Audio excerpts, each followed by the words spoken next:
My name is Anaya, and I'm 27 years old.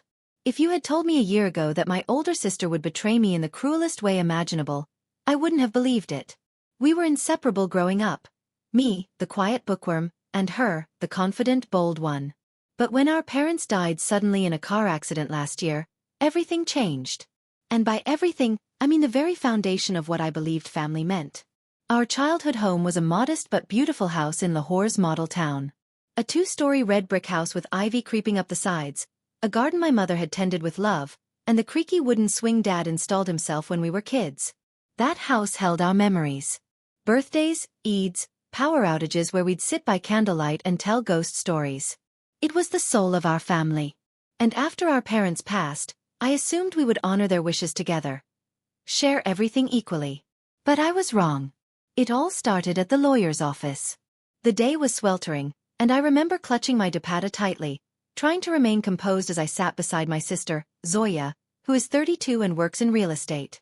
Zoya always had a way of commanding every room she entered, and that day was no different. She sat there with a strange calmness while my hands trembled. The lawyer, an aging man with thick glasses and a pile of files, cleared his throat and opened the will. Your parents have left the house in joint ownership, he said, to both their daughters equally.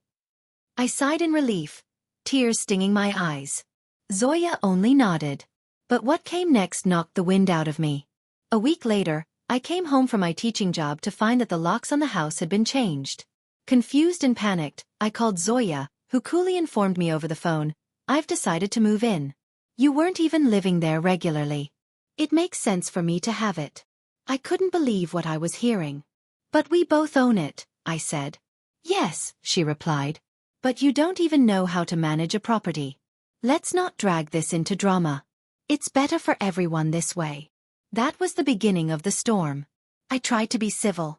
I really did. I thought maybe she'd cool down or come to her senses. But things escalated quickly. Soon, she was telling extended family members that I had agreed to hand over my share. She even told some that I didn't want the house at all.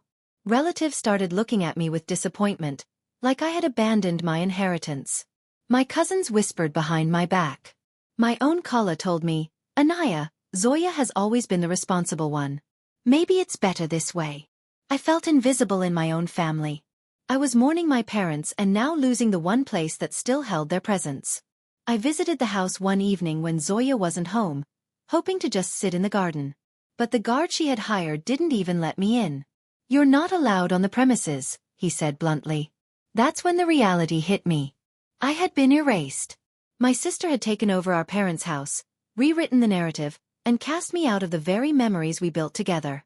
But I wasn't going to let her get away with it. I started searching through my parents' old files and documents. It was exhausting, emotionally draining work. I pored over every envelope, every dusty folder tucked away in the corner of the small apartment I now rented. And then I found it. A handwritten letter my father had written months before he passed. In it, he mentioned that while the legal documents would say joint ownership, he wanted both his daughters to decide mutually, and he had kept another document with his lawyer, a revised deed that, according to his wishes, named me the sole owner if any dispute arose. I was shocked. Why hadn't the lawyer mentioned this? I visited the lawyer again, this time more assertive, demanding to know if there was another document. He blinked in confusion, then rummaged through an old cabinet before pulling out a sealed envelope. "I was told to only open this if there was a conflict," he explained. I opened it with shaking hands. It was a deed, signed by my father. And it stated that in case of disagreement between the daughters, the house would belong to Anaya, me. The words blurred as tears welled up. It was as though my father had known this moment might come, and he'd tried to protect me from beyond the grave. But I didn't confront Zoya immediately. No, I needed to be strategic. I knew that simply showing the deed wouldn't be enough. My family had already turned against me. They believed her story. If I wanted justice, I had to do more than prove it. I had to show it in a way no one could deny. I kept the deed safe and quiet, waiting for the right moment. And that moment would come sooner than I thought. I didn't sleep that night. My mind was a whirlwind of betrayal, grief, and strategy. Every time I closed my eyes, I saw the red brick house, the one I was raised in, now guarded and occupied like I was a stranger to my own blood. Zoya had always been the commanding one, the loudest voice in the room, the sister who knew how to turn attention in her favor. And I had always been the quiet shadow. But not this time. I knew I had to be methodical. Emotional reactions wouldn't work. The deed was real, legal, final. But it had to be revealed at the right moment. Not just to Zoya, but to the entire family she had turned against me. First, I gathered evidence. I revisited the lawyer and asked for a notarized copy of the updated deed. He hesitated, but once I presented my NIC and explained the situation, he complied. Then I asked him for a written statement confirming the authenticity and the condition in which the deed was meant to be enacted, only in case of conflict. He wrote it out for me on stamped paper, signed it, and handed it over with a concerned look in his eyes. "Are you sure you want to go through with this, Anaya?" he asked gently. "I didn't ask for any of this," I replied. "But now that she's made it a battle, I won't walk away." The next step was to prepare emotionally. Because exposing the truth wouldn't just bring Zoya down, it would shock the family, stir gossip, and reopen wounds still healing from our parents' sudden deaths. I wasn't trying to hurt anyone. But I refused to let myself be erased. I started by calling my Kala, the same one who had told me to let Zoya have the house, because she was the responsible one. I asked her to come to my apartment. She arrived the next day, looking more curious than concerned. I offered her chai and sat down across from her with the document folder. "Kala," I said, "you were always close to Amma. You know how much she loved that house." "Of course, Beta," she said. "It was her pride." "Well," I said, placing the deed in front of her, "this was what Abu left behind, in case anything went wrong between me and Zoya. He didn't want either of us fighting." She took the paper and squinted at it, her eyes slowly widening as she read the legal language. This is saying the house is yours?" I nodded. Her hands trembled slightly as she set the paper down. "Why didn't you show this earlier?" "Because I didn't want it to come to this," I said quietly. "But Zoya changed the locks. She told people I gave up my rights. She humiliated me."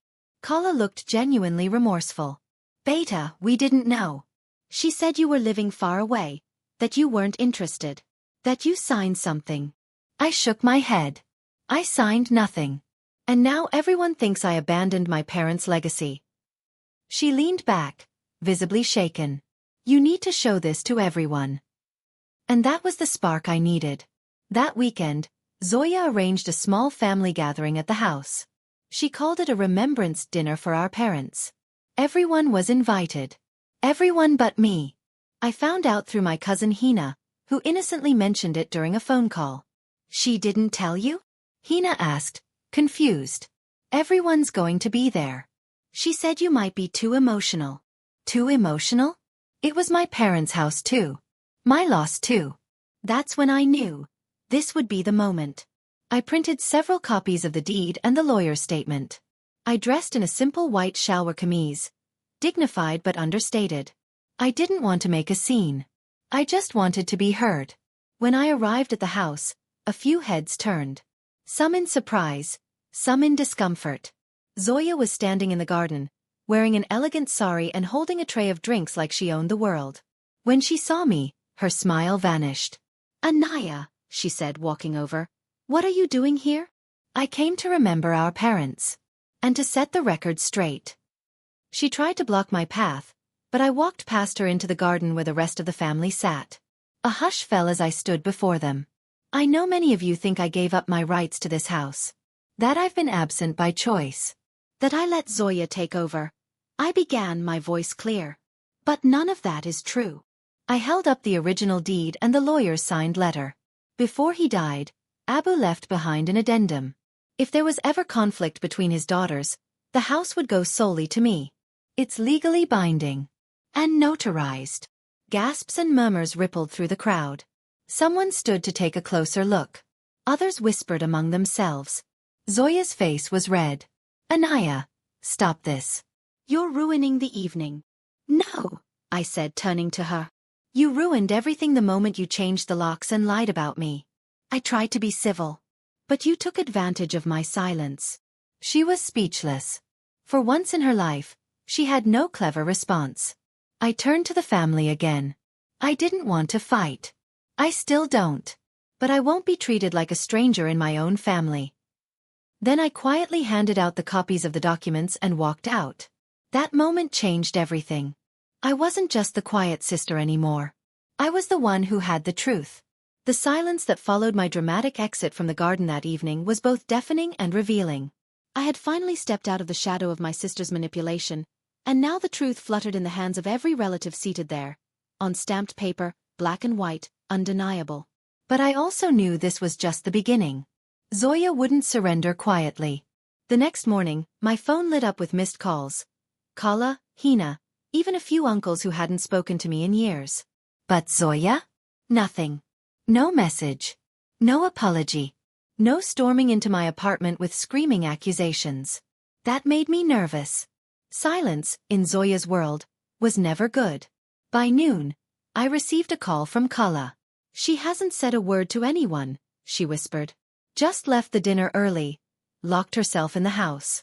But Beta, I need to say, what you did last night, it took courage. You've made people think. Think. I asked, trying to keep my voice steady. Think about how quick we were to believe Zoya's version of everything. I didn't respond. The truth was, I wasn't angry at the family for doubting me.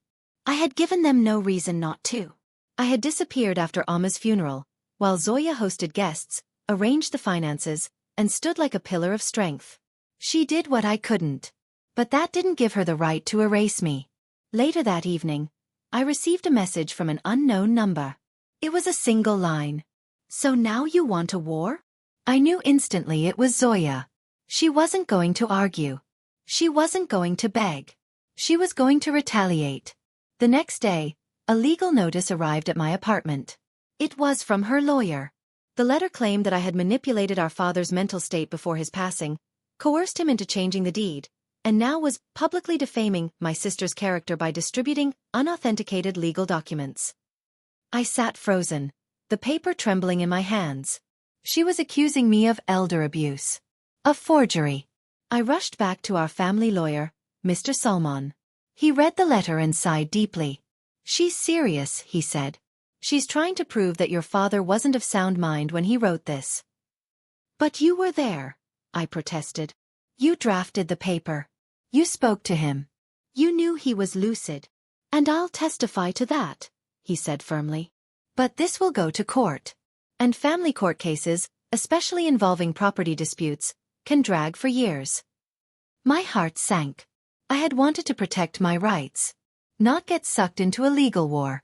That evening, I sat alone in my room staring at the faded family photo that sat on my bookshelf, Amma, Abu, Zoya, and me. Smiling. Whole. Before life began peeling us apart, one cruel year at a time. I realized something then. Zoya didn't just want the house. She needed to win. For her, it wasn't about walls and bricks, it was about pride, power, control.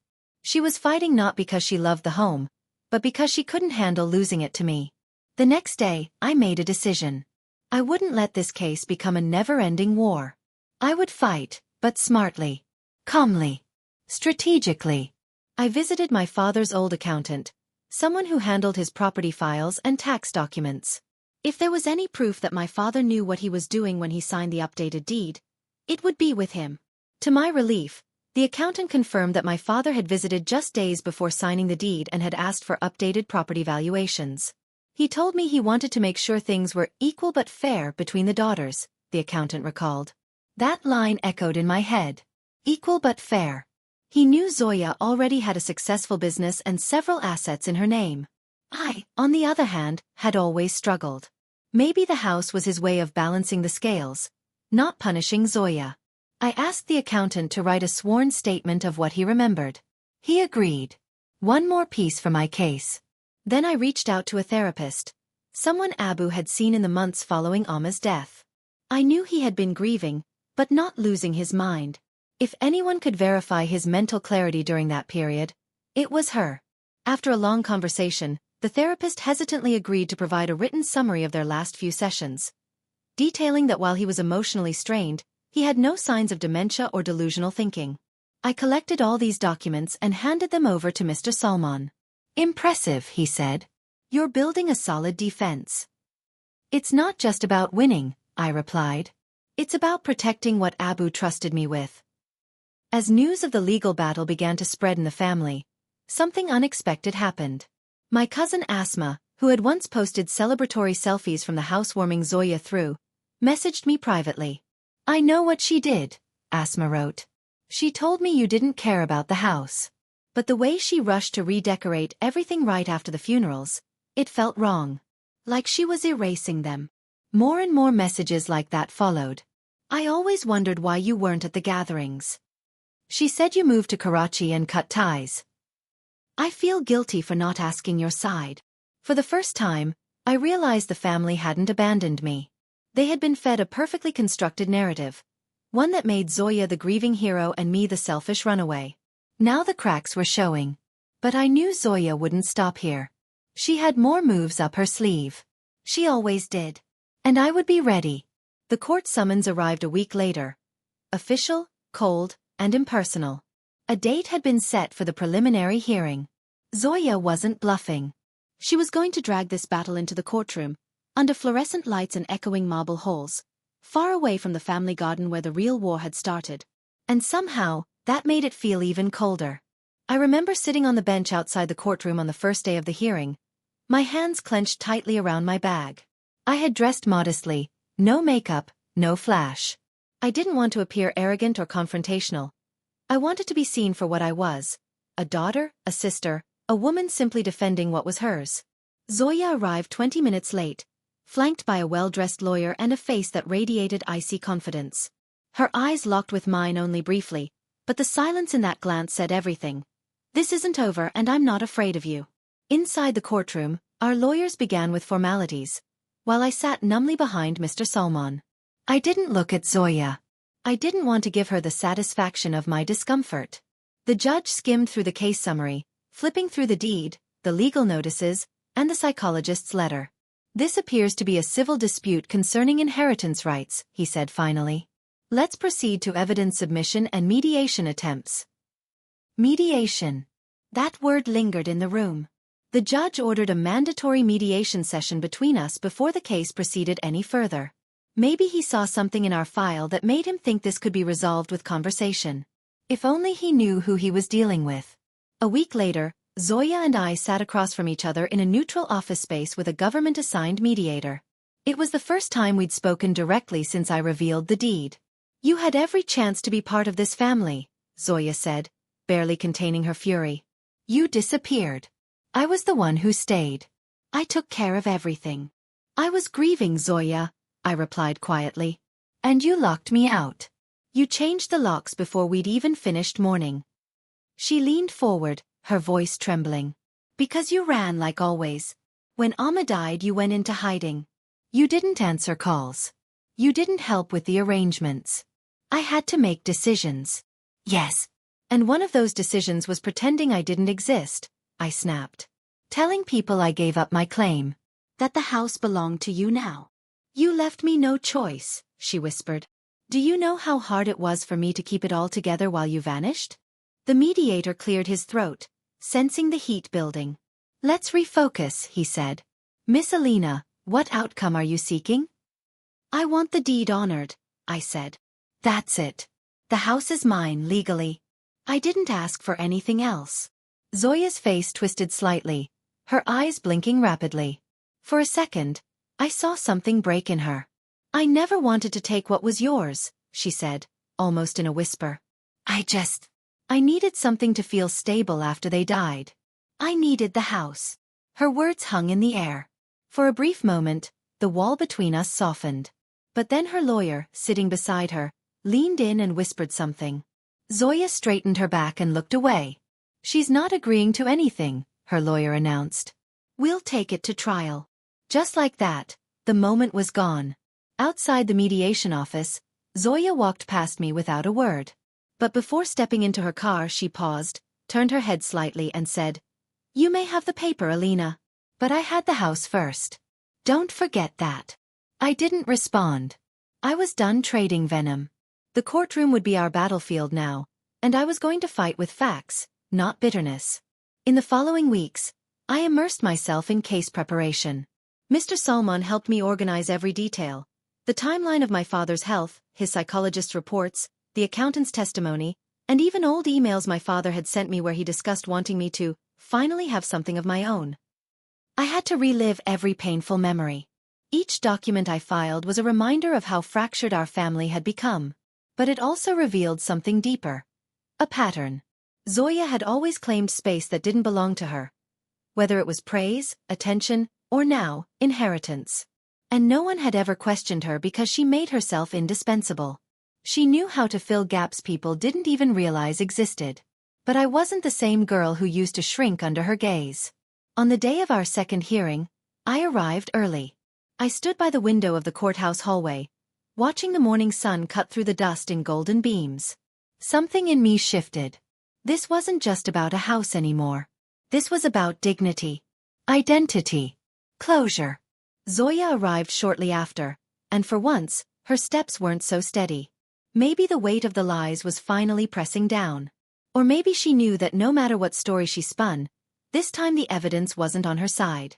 In court, Mr. Salmon presented our documents with quiet conviction. He didn't dramatize anything. He didn't need to. The facts were enough. The judge reviewed the psychologist's report and nodded. "I see no immediate reason to doubt the validity of the deed," he said. "But we'll continue with full hearings to allow both parties a fair trial." Outside, as the hearing adjourned, I passed by Zoya in the hallway. This time, she looked directly at me. "You want to play the good daughter now? After everything?" she hissed. "I'm not playing anything," I replied. "I'm just not hiding anymore." Her eyes narrowed. But she didn't say more. That night, I returned to my apartment and sat on the floor, finally allowing myself to cry. Not out of pain, but out of relief. For the first time in years, I felt like I was no longer the ghost in my own family. The turning point wasn't just legal. It was emotional. I had stopped running. I had stepped into the fire. And even though I hadn't won yet, I had already reclaimed something far more important than property. I had reclaimed myself. The trial date arrived on a muggy Thursday morning in June. The sky hung low with gray clouds, heavy and threatening rain, as though nature itself sensed the tension that was about to unfold in that courtroom. I walked in wearing a simple cream-colored shalwar kameez, a calm contrast to the storm inside me. My heartbeat was a steady drum in my ears. The courtroom filled slowly, just a few distant relatives, Zoya's colleagues, and a couple of curious onlookers. Zoya sat with her arms folded tightly across her chest, her lawyer whispering into her ear. She wore a deep blue sari, elegant and poised, her hair pinned in a perfect bun. Always so composed. Always in control. But that day, something flickered beneath her surface. She avoided my eyes. The judge entered and called the court to order. The first half of the trial was procedural, establishing the deed's authenticity. Mr. Salmon stood tall and confident as he introduced the psychologist's statements, the notarized documents, and my father's video diary entries we'd managed to retrieve from his old laptop. In those entries, Papa spoke gently about his decision, how he feared Zoya's possessiveness might override fairness, and how he wanted both daughters to have something. But he knew Alina needed the house more. Zoya visibly stiffened at that footage. Then came the witness testimonies. The family accountant confirmed my father's financial statements, and the property registrar authenticated the deed as being lawfully signed and transferred. Everything pointed in one direction. This wasn't a forged or manipulated document. It was real. And my father had meant it. Zoya's lawyer tried to plant seeds of doubt. He questioned the psychologist's neutrality, suggesting I had influenced her opinion. He hinted that I had manipulated my father emotionally during his illness. That I had reappeared conveniently to claim the house after being absent for so long. But I remained still. Come. I had anticipated all of this. When it was Zoya's turn to speak, she walked to the stand with the grace of a woman used to commanding attention. But her voice trembled, just a little, when she began. "My sister and I were very close once," she said, eyes scanning the courtroom but never landing on me. "After our parents passed, I was left with the full burden. The house, the funeral, the relatives. Alina was nowhere to be found. She painted herself as the martyr. The abandoned one. The daughter who did everything. She told relatives she didn't want anything," Zoya said, her voice sharpening. She made it clear she had no interest in the property. And now, years later, she suddenly discovers a deed and demands everything? It doesn't make sense. Mr. Salmon rose, ready to cross-examine. Miss Zoya, he began, polite but firm, do you recall when the locks were changed on the house?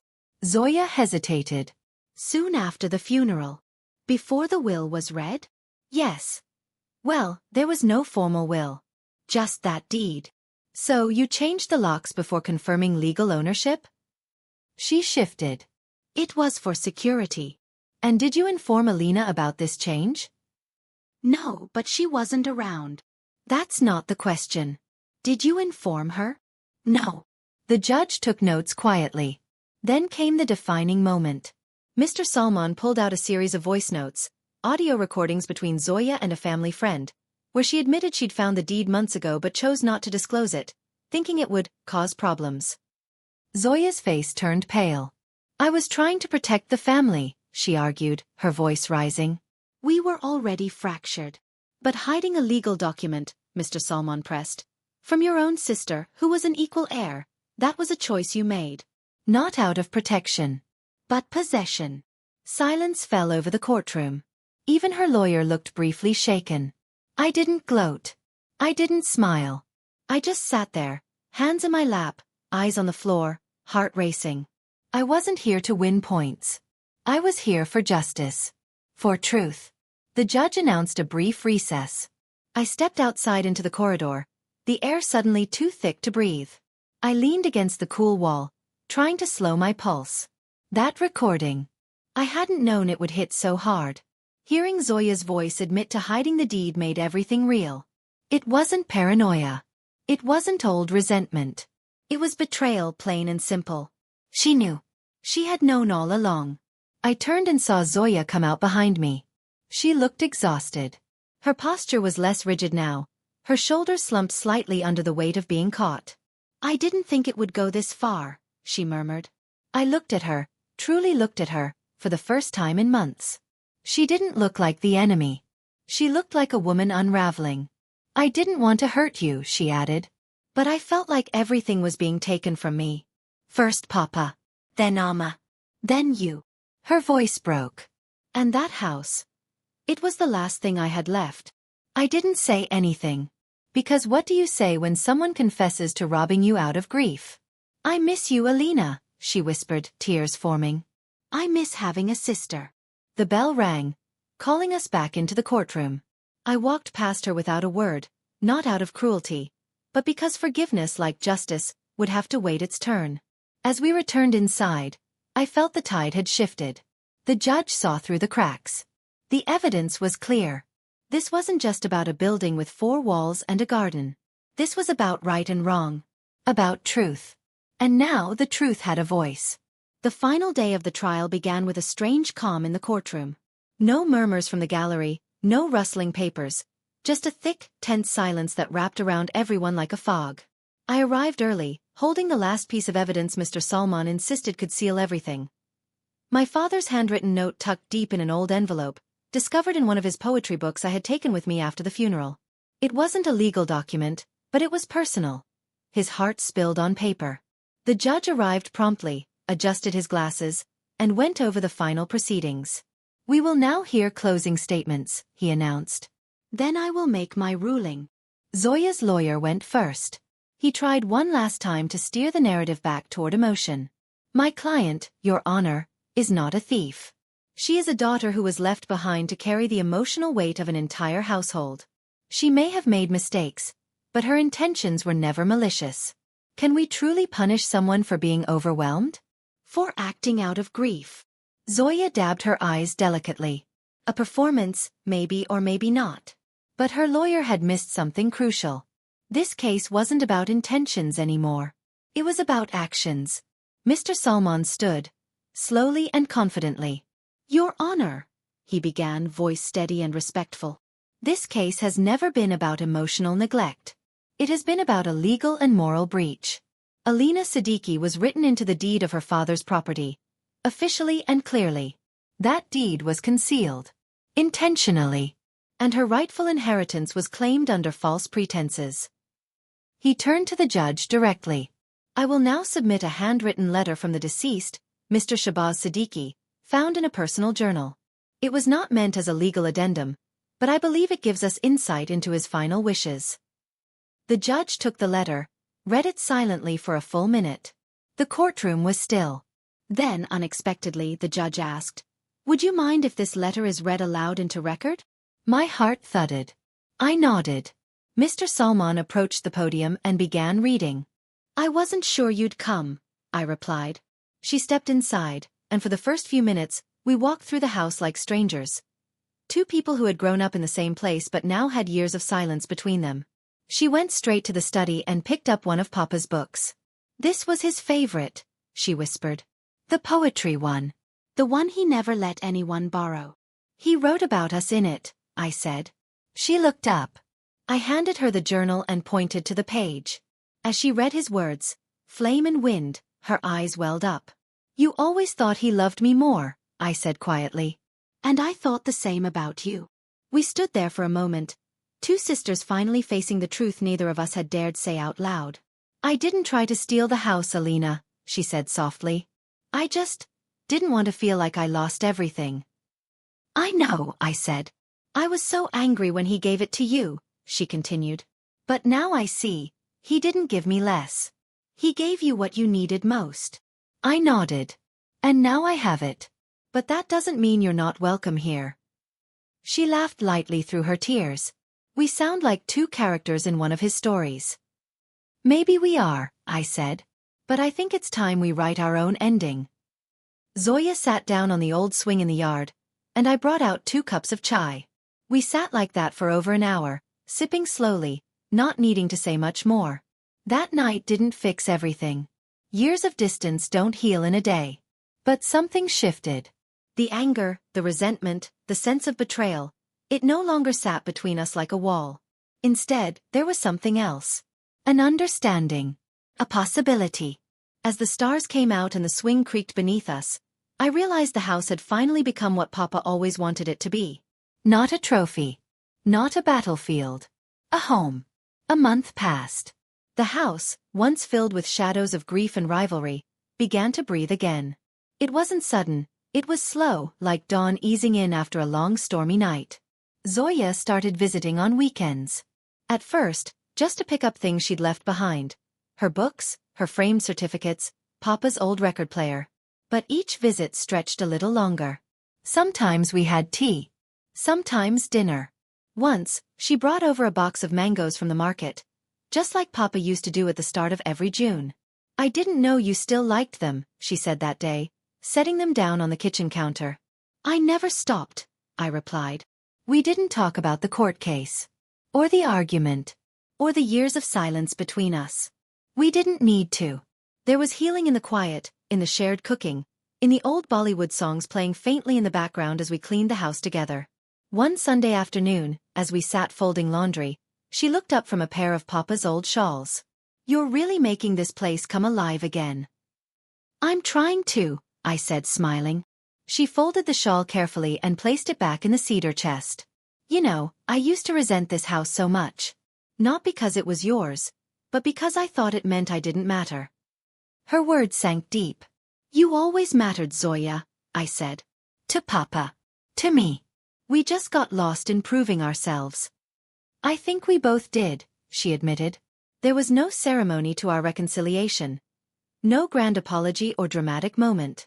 Just two sisters who had reached their breaking point and, instead of walking further apart, found the strength to walk back toward each other. A few weeks later, something unexpected happened. One morning, Zoya showed up with a folder in her hands.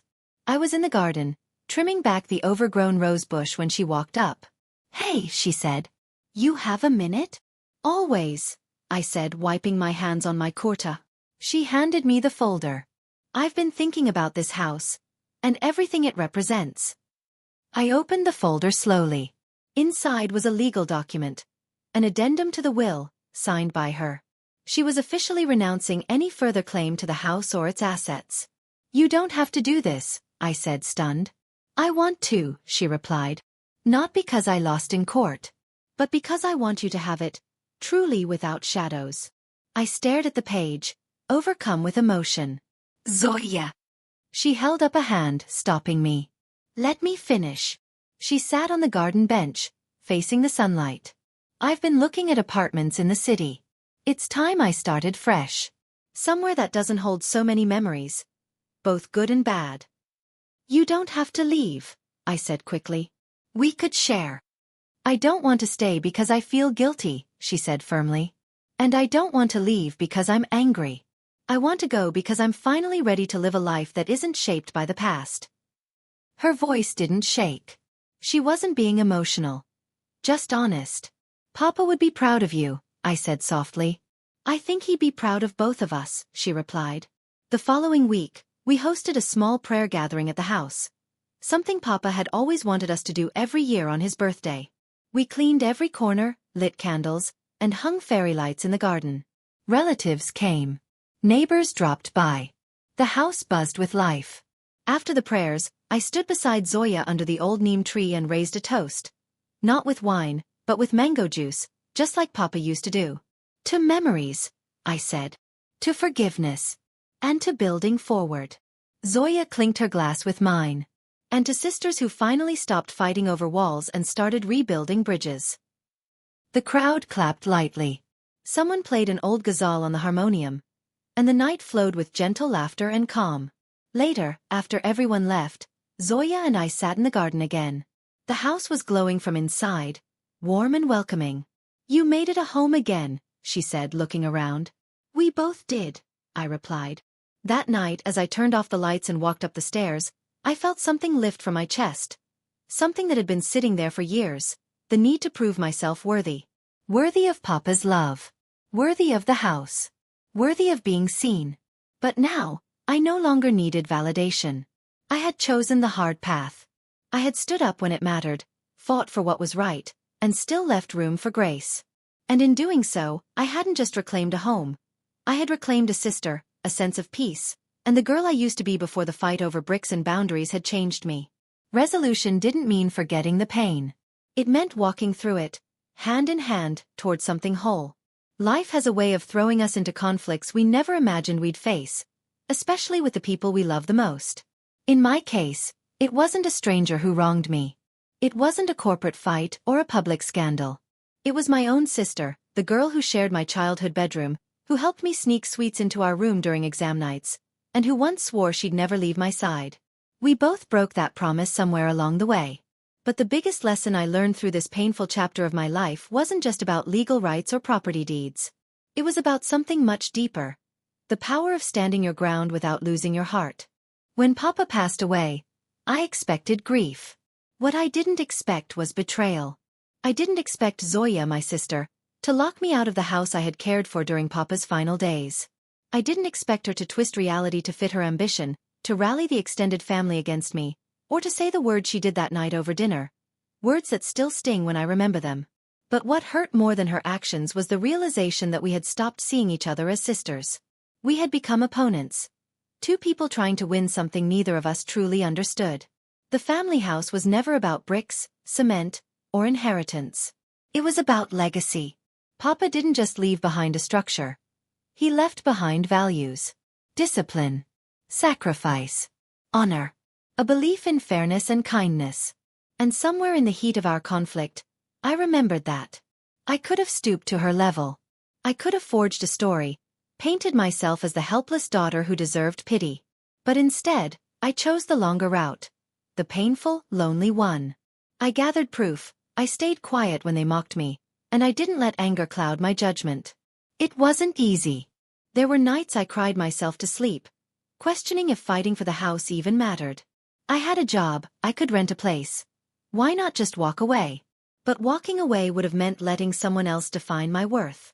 It would have meant erasing every hour I spent caring for Papa, every day I held his hand through his illness, every choice I made to stay home when Zoya had the freedom to leave.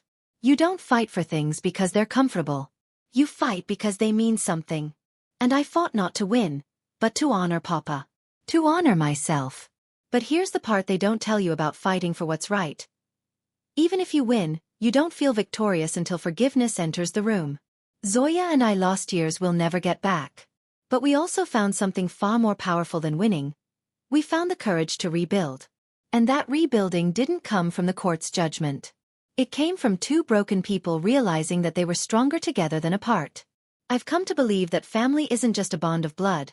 It's a choice we make, over and over, even when we're angry, even when we're hurt.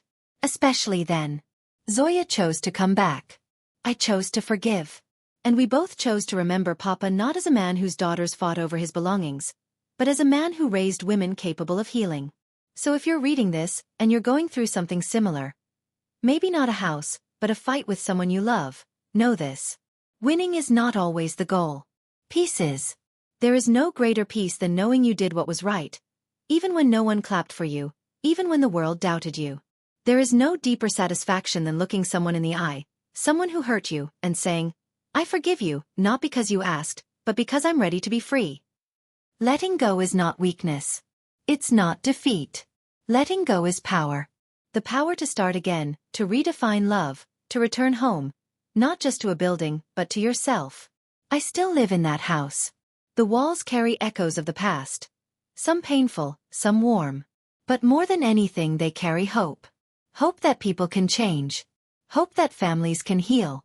Hope that the end of one chapter doesn't mean the end of the story.